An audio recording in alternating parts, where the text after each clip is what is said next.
Bapak, Ibu, adik-adik, dan Rama-Ramani, mari kita bersikap anjali untuk menghormati dan menjunjung junjungan kita Sang Buddha Gautama. Namo tassa bhagavato arahato sama sambuddhassa. Namo tassa bhagavato arahato sama sambuddhassa. Namo tassa bhagavato arahato sama sambuddhassa. Sukita hontu, namo buddhaya.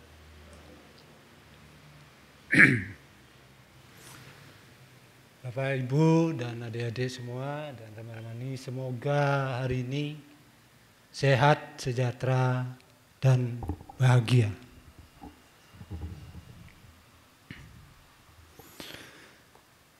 Hari ini saya mendapat kesempatan untuk mengisi Dhamma Desana, yang mana saya menyampaikan apa yang saya pernah dengar dan saya baca dalam ajaran Buddha.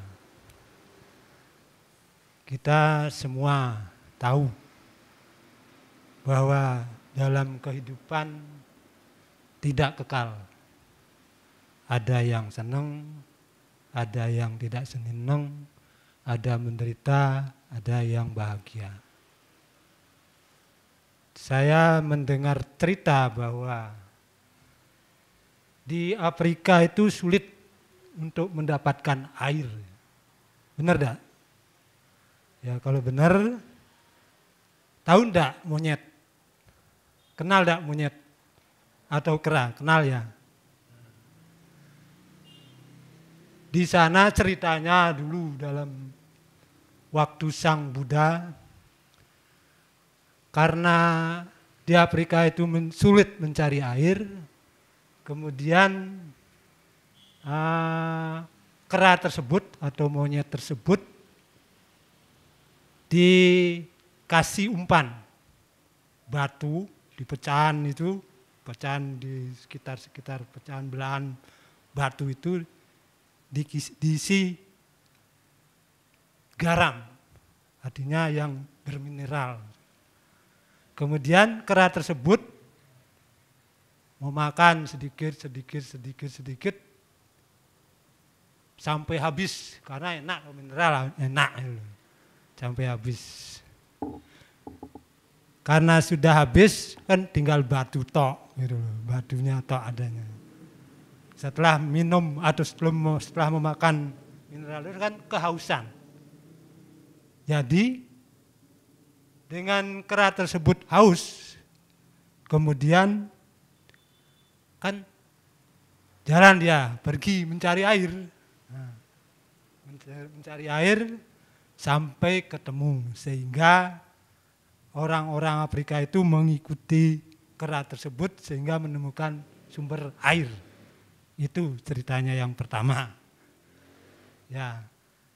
Kedua, kera yang di Thailand lain lagi, lebih parah lagi. Bisa kera tersebut jadi makanan orang. Karena diperbudak kadang atau dimakan orang. Nah, kera tersebut dibudak dengan cara mencarinya kera itu ada kelapa itu kan dibolongi kecil sehingga dia itu bisa masuk tangannya.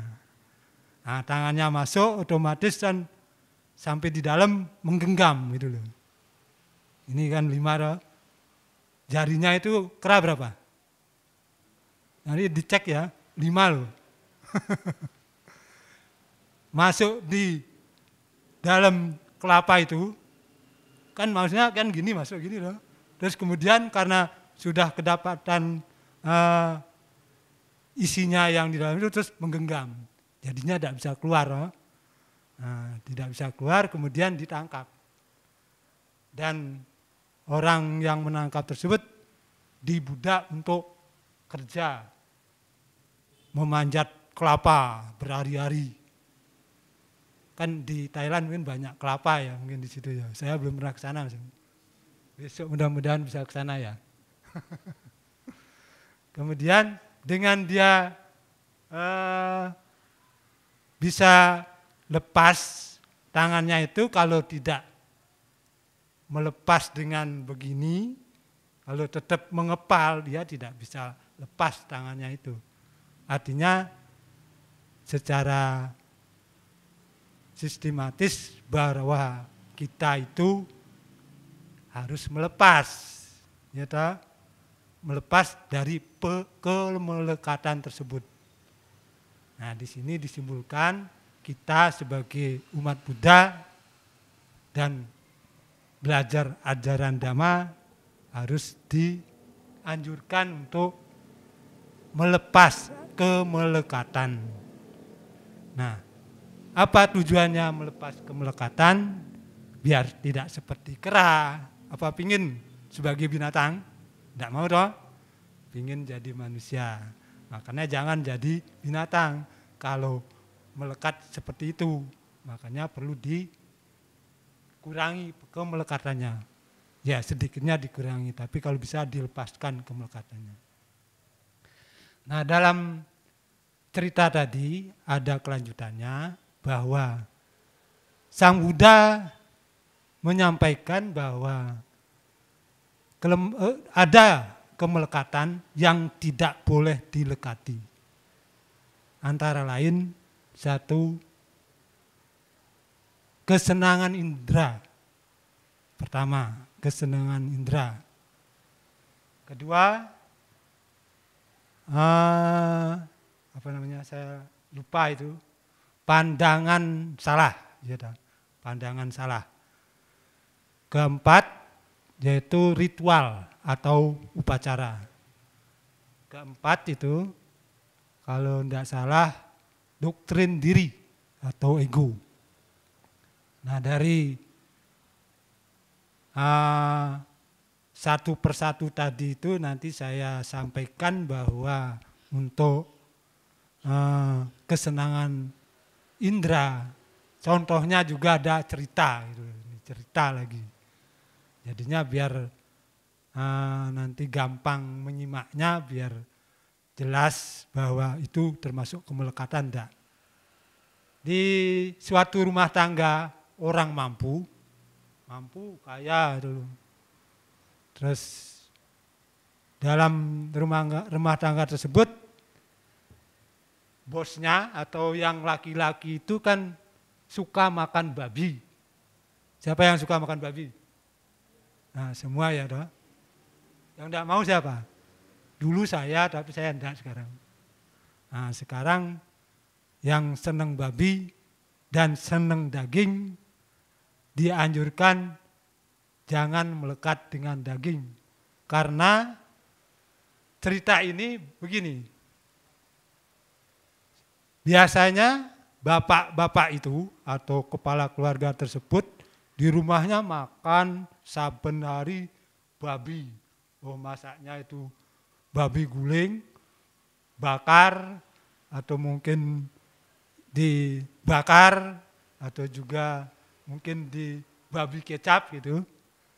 Nah, karena seringnya makan dan hobinya itu mungkin, kemelekatannya makan babi, terus istrinya mencoba atau mungkin karena tidak ada babi mungkin, waktu itu belum beli babi, lupa mungkin, masak ayam, daging ayam, mungkin udang, dan juga yang di luar dari daging babi. Kemudian datang suaminya melihat bahwa yang dimasak itu bukan daging babi, tetapi daging yang lain. Pikirnya istrinya kan masak babi terus kan gitu toh. Nah, setelah melihat bahwa di rumahnya itu tidak ada daging babi, kemudian suaminya berkata kasar kepada istrinya, buat apa saya kerja keras, masa begini aja, babi aja tidak bisa kan gitu loh. Masa hadiahnya cuman ayam sama udang kan gitu. Kok tidak seperti daging babi yang sering dinikmati, yang sudah dilekati. Itu sehingga harus mengurangi kemelekatan baik masalah indera makan gitu. Kalau anak-anak wajar mungkin ya minta daging, mungkin masih pertumbuhan badan, sehingga kadang mintanya daging atau mungkin sosis yang ada bumbu-bumbunya daging. Tapi harus diberitahu juga anaknya bahwa hal tersebut juga tidak baik untuk kesehatan kalau terlalu sering memakan daging, tidak ada selingan, sayuran, mungkin buah-buahan, dan yang bisa menetralkan daging tersebut, biar nanti tidak melekat inderanya. Sehingga kalau sudah tidak melekat kan jadinya kita netral. Itu contohnya kalau kesenangan indria ya. Untuk kemudian pandangan salah yang di sini dimaksudkan juga cerita juga sama. Ceritanya begini, di suatu wilayah provinsi, ini juga dari cerita yang disampaikan Bante juga, ada sesosok ataupun manusia yang sudah meninggal dari biku tersebut meminta untuk diupacarakan. Tetapi mayat tersebut atau orang mati tersebut sudah dipakaian lengkap, sudah didandani jelas. Namun di tempat peti tersebut ada ayam hidup. Mungkin ada yang dengar mungkin. Ayam hidup. Bantenya disuruh memberi upacara bersamaan dengan mayat tersebut. Kemudian otomatis bantenya tidak mau untuk melaksanakan upacara pemakaman tersebut dengan alasan itu tidak bisa diupacarakan kalau ada ayam yang masih hidup. Itu. Sehingga saat itu keluarga berkompromi bagaimana jalan keluarnya biar yang meninggal tersebut bisa diupacarakan sesuai dengan ajaran Buddha. Kemudian hasil kompromi dari keluarga-keluarga tersebut, bagaimana kalau ayam yang sudah dimasak gitu loh, sehingga tidak menyakiti makhluk hidup yang lain. Tujuannya begitu. Sehingga didampingi oleh ayam yang sudah dimasak. Baru bantenya atau biksu bisa melakukan upacara tersebut. Nah, dengan pandangan yang salah tersebut sehingga bisa mengurangi bahwa kemelekatan ataupun pandangan salah yang sudah dilakukan tersebut bisa berkurang. Sehingga jalan yang harus ditempuh memberi pelajaran ataupun keterangan bagi orang-orang yang pandangannya salah. Satu lagi ada cerita juga, mungkin dari pihak Tionghoa mungkin ya. Kalau ada orang meninggal, benar enggak lu udah tahu? Ini juga cerita. Dipasang huruf H gitu, benar enggak? H, itu enggak tahu H apa itu. Selama 3 tahun katanya. 3 tahun harus memakai baju putih terus. selama sebelum 3 tahun. Tidak boleh makan makanan, tetapi makanan mie tok, tidak boleh berdandan. Itu ada cerita seperti itu. Nah itu mohon dikoreksi kira-kira benar apa itu. Karena dari cerita ini kan diberikan contoh bahwa kalau dari pihak Tionghoa, kalau ada yang meninggal, yaitu pakai H, tidak boleh berdandan, tidak boleh bersiala, kenapun dia bekerja dimanapun, padahal mungkin dia kerja di pramugari ataupun di kantor, kalau tidak bersolek, melayani masyarakat, mungkin nanti bisa di resign ya.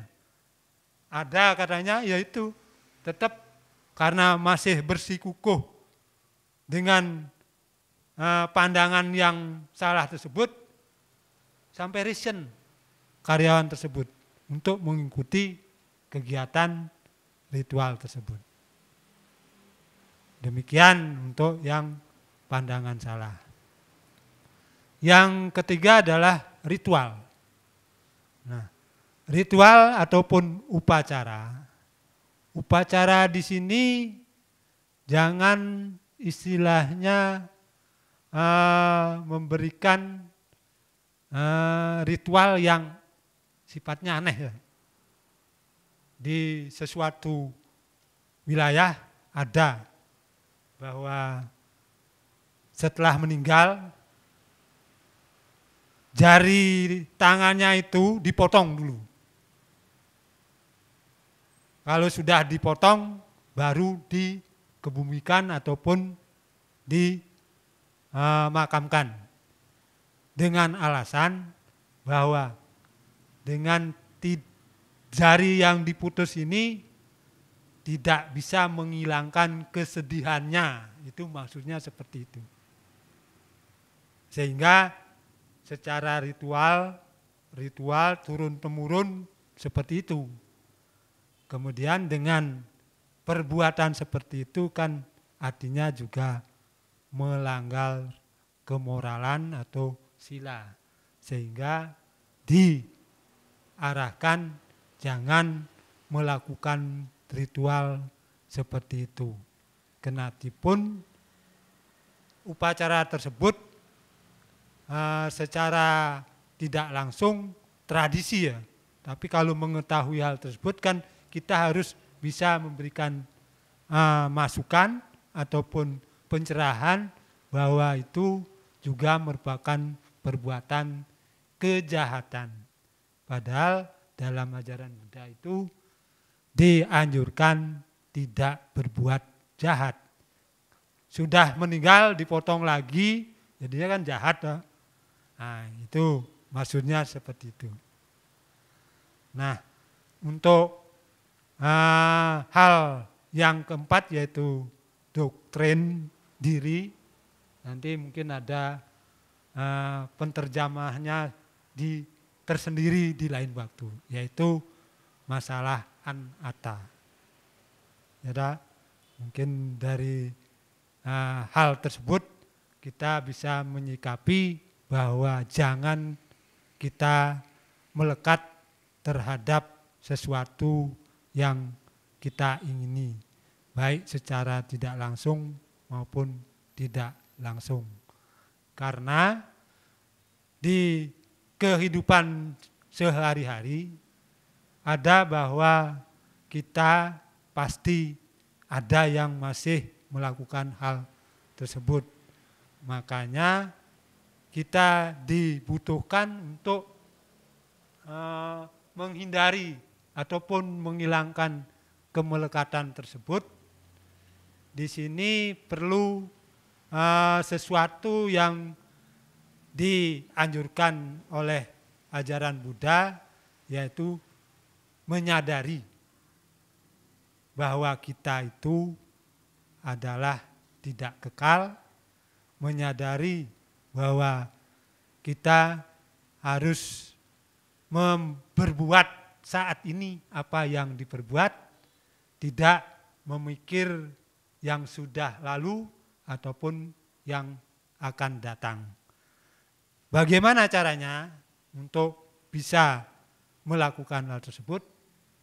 Nah, yang terakhir mungkin ini sebagai anjuran ataupun yang sudah sering kita lakukan setiap selesai membaca parita, kemudian menerjemahkan, lalu melakukan latihan meditasi. Dengan kita melakukan meditasi, kita harus memikir ataupun berpikiran yang tenang. Saat kita melakukan meditasi, jangan berpikiran yang sebelumnya atau sesudahnya. Dengan cara juga sama, saat ini sedang apa? Dengan cara mengamati keluar dan masuknya napas sampai berakhirnya melakukan meditasi tersebut. Dari bapak-bapak dan ibu-ibu juga Rama-Ramani mungkin sudah ada yang berpengalaman mengikuti latihan meditasi, itu lebih bisa istilahnya memberikan pelajaran bagi kita semua yang ada di wihara-wihara maupun di sekitar kita untuk bisa melakukan sesuatu yang bermanfaat bagi diri sendiri dan juga kepada orang lain. Kira-kira demikian yang bisa saya sampaikan. Semoga apa yang saya sampaikan ada manfaatnya dan hilangkan kemelekatan biar kita selalu berprinsip dengan baik, biar kita bisa hidupnya sehat, sejahtera, bahagia, dan penuh kedamaian. Terima kasih. Sabesata Bhawantu Sukhitata. Semoga semua makhluk hidup berbahagia. Sadu, sadu, sadu.